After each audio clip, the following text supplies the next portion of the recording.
और ईरान का इजराइल को भरपूर और मजबूत जवाब देने का ऐलान। ईरानी supreme leader Ayatollah Ali Khamenei ने वाजे किया है कि इजराइल को ईरान पर हमला करने की सख्त सजा दी जाएगी।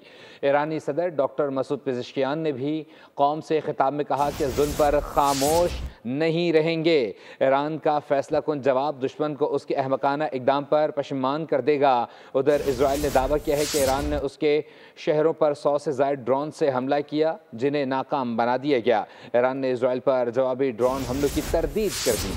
हर जुल्म का इंतकाम लिया जाएगा, इसराइल को नहीं छोड़ा जाएगा, ऐसा जवाब देंगे कि वो याद रखेगा। ईरानी क़यादत का सेहूनी रियासत से बदला लेने का ऐलान। ईरान के सुप्रीम लीडर आयतुल्लाह खामेनी ने इसराइल को सख्त तरीन सजा देने का ऐलान कर दिया। ईरानी सदर डॉक्टर मसूद ने कौम से खिताब में कहा कि अमरीकी गुरूर के आगे नहीं झुकेंगे, न जौहरी तहकीक कदम करेंगे। ईरान का फैसला कुन जवाब दुश्मन को उसके अहमकाना इक़दाम पर पशेमान कर देगा। कातिल सेहूनी हुकूमत ने रात की तारीकी में शहरी आबादी पर हमला किया, दर्जनों शहरी और फौजी अफसरान और साइंसदानों को शहीद किया। ईरानी क़यादत ने मेजर जनरल अब्दुल रहीम को नया आर्मी चीफ मुकर्रर कर दिया।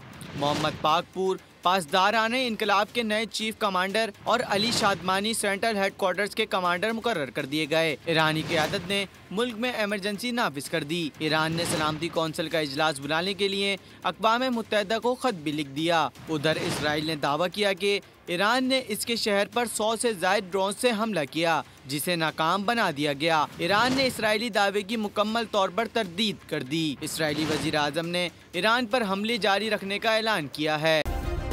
सब्सक्राइब करें और बेल दबाएं ताकि कोई खबर रह न जाए।